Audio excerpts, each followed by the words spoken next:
रंग बिरंगे नाखून। राजा कृष्णदेव राय पशु पक्षियों से बहुत प्यार करते थे। एक दिन एक बहेलिया राजदरबार में आया। उसके पास पिंजरे में एक सुंदर व रंगीन विचित्र किस्म का पक्षी था। वह राजा से बोला, महाराज, इस सुंदर व विचित्र पक्षी को मैंने कल जंगल से पकड़ा है। यह बहुत मीठा गाता है तथा तोते के समान बोल भी सकता है। यह मोर के समान रंग बिरंगा ही नहीं है, बल्कि उसके समान नाच कर भी दिखा सकता है।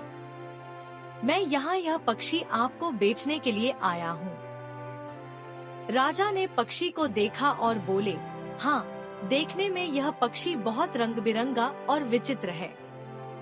तुम्हें इसके लिए उपयुक्त मूल्य दिया जाएगा। राजा ने बहेलिये को 50 स्वर्ण मुद्राएं दी और उस पक्षी को अपने महल के बगीचे में रखवाने का आदेश दिया।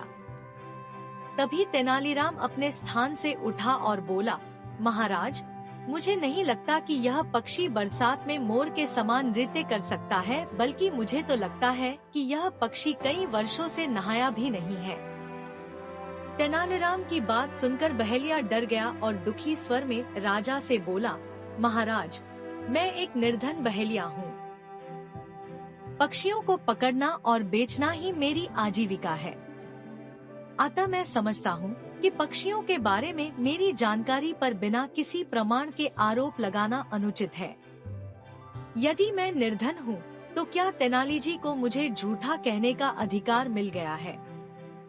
बहेलिये की यह बात सुन महाराज भी तेनालीराम से अप्रसन्न होते हुए बोले, तेनालीराम, तुम्हें ऐसा कहना शोभा नहीं देता। क्या तुम अपनी बात सिद्ध कर सकते हो? मैं अपनी बात सिद्ध करना चाहता हूँ, महाराज। यह कहते हुए तेनालीराम ने एक गिलास पानी पक्षी के पिंजरे में गिरा दिया। पक्षी गीला हो गया और सभी दरबारी पक्षी को आश्चर्य से देखने लगे। पक्षी पर गिरा पानी रंगीन हो गया और उसका रंग हल्का भूरा हो गया। राजा तेनालीराम को आश्चर्य से देखने लगे।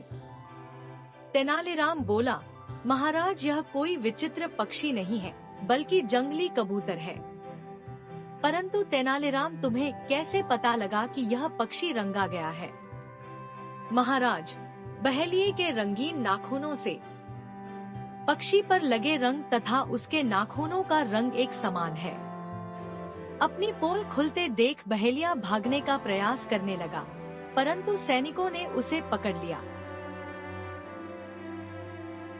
राजा ने उसे धोखा देने के अपराध में जेल में डाल दिया और उसे दिया गया पुरस्कार अर्थात 50 स्वर्ण मुद्राएं तेनालीराम को दे दिया गया।